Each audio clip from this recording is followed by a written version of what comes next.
Dati po nung una, yung pinakamahirap pong sitwasyon namin, yung pagbabayad po namin sa Kasureco. Kasi po, yung ibinabayad po namin, halos kinakain po lahat ng pambayad sa kuryente. Sa ngayon po, itong bagong sistema na may solar na po kami, malaki pong kagaanan to para sa amin. Kasi po, kung ito po, kami po ay makakabayad ng aming utang sa Kasureco, ang mangyayari po dito, baka po aabot lang kami ng 5 o 4 na kaban lang yung maibabayad namin sa kuryente. Malaking katipidan po. Kung ikukumpara noong una na nasa 13 kabans po lahat yun per hektar. Kahit po ako'y nasa katandaan na, sa ngayon po na medyo gumagaan po yung sistema ng aming patubig, medyo ganado pa rin po. Mahal na Pangulong BBM, malaki pong pasasalamat sa inyong administrasyon. Malaki pong tulong sa amin itong mga magsasaka dito po sa Minalabak, Camarines Sur. Sa experience ko kasi, nagsimula ako dito talagang walang irrigation, putol siya.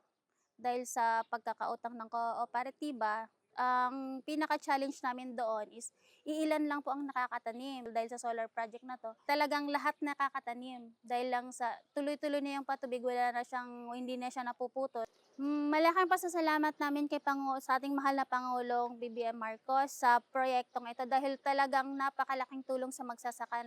Ang project na ito, naiangat namin yung buhay ng magsasaka dito sa lugar namin at naiangat din namin yung kooperatiba.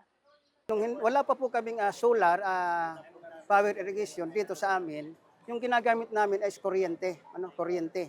Yung binabayaran po namin para po kami makapag-saka ng aming mga palayan, maabot po yun ng 385,000 buwan po. Ito po yung ebidensya.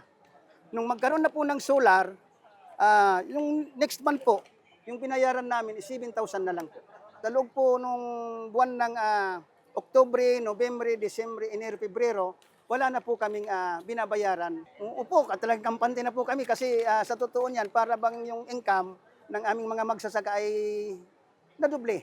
Ako po ay nagpapasalamat sa ating Pangulo sa pagbigay ng napakagandang solar pump irrigation project. Ako po ay nagpapasalamat kasi nabigyan kami nito. Wala nang bayad, wala nang binabayaran. At saka happy po talaga. Happy po talaga yung mga farmers nang mabigyan kami ng ganito pong project.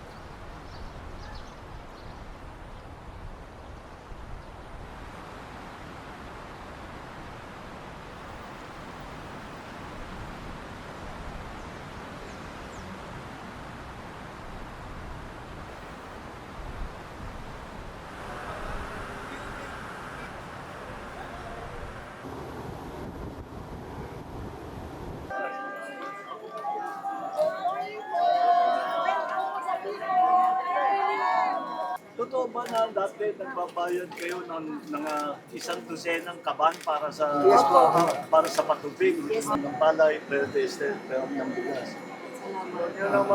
Yun ang mga strategy natin para matiyak na din natin na yung food supply natin maayos. Bagong technology, gamitin mo na.